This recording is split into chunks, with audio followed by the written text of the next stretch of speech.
یار انہوں دے جڑے غلام نے نا، جڑے انہوں دے غلام نے، غیب تے اللہ پاک نے انہوں نے بھی عطا فرمایا ہے۔ حضرت عمر رضی اللہ تعالیٰ عنہ مدینہ شریف دے موجود نے، حضرت ساریہ جنگ کر رہے ہیں، بے شمار سفر ہے،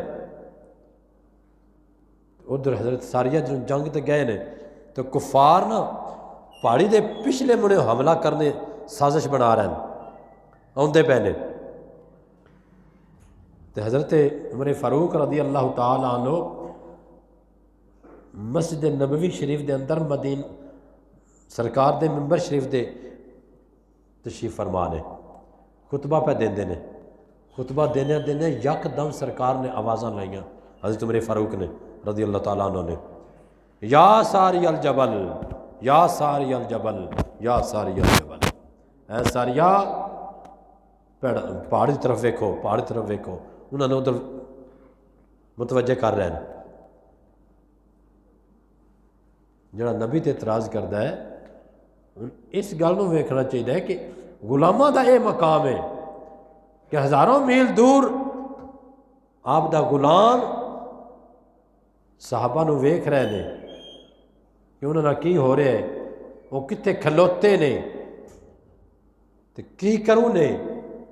اور جڑے کفار نے منافقین نے وہ کی کر رہے ہیں وہ ویکھ رہے ہیں۔ اور اتنا ہی نہیں،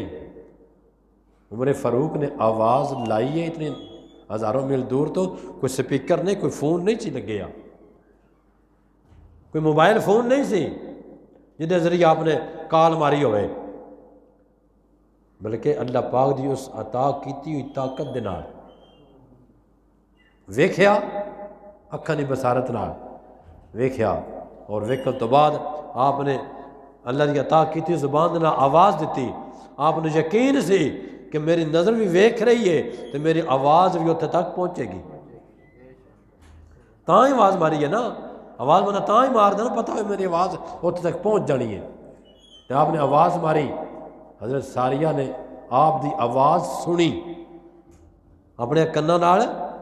آواز سنی، تو سن کے تے ادھر متوجہ ہوئے کفار دی طرف، پھر انہوں نے بھی وہ جنگ فتح ہو گئی۔ جلیا یہ تو غلاموں دا مقام ہے، تو نبیاں وچوں نکتے چنیاں کرنا ہے نہیں، وہ پوری کائنات دے مالک نے اللہ دی عطا نال۔ یہ تیرا عقیدہ یہ ہے کہ قرآن دے اندر ہر چیز موجود ہے، پھر تین مننا پوے گا کہ اللہ پاک نے سارا قرآن اپنے سونے محبوب علیہ السلام نو سکھایا ہے، الرحمن علم القرآن، کہ سارا قرآن رحمان نے اپنے محبوب کو سکھا دیا۔ جو قرآن سکھا دیتا ہے تو پھر قرآن اندر غیب بھی موجود ہے کہ نہیں، حاضر بھی موجود ہے، ناظر بھی موجود ہے، ناصر بھی موجود ہے، سب کچھ موجود ہے۔ قرآن اگر موجود ہے، تیرا عقیدہ ہے، تو پھر تین مننا پوے گا کہ نبی علیہ السلام قرآن اللہ پاک نے نبی علیہ السلام نے عطا کیتا ہے، سارا سکھا چھڑے ہے، سکھان تو بعد پھر نبی علیہ السلام تو کوئی چیز پوشیدہ رہی نہیں۔ اس سے وجہ تو سیانے ہیں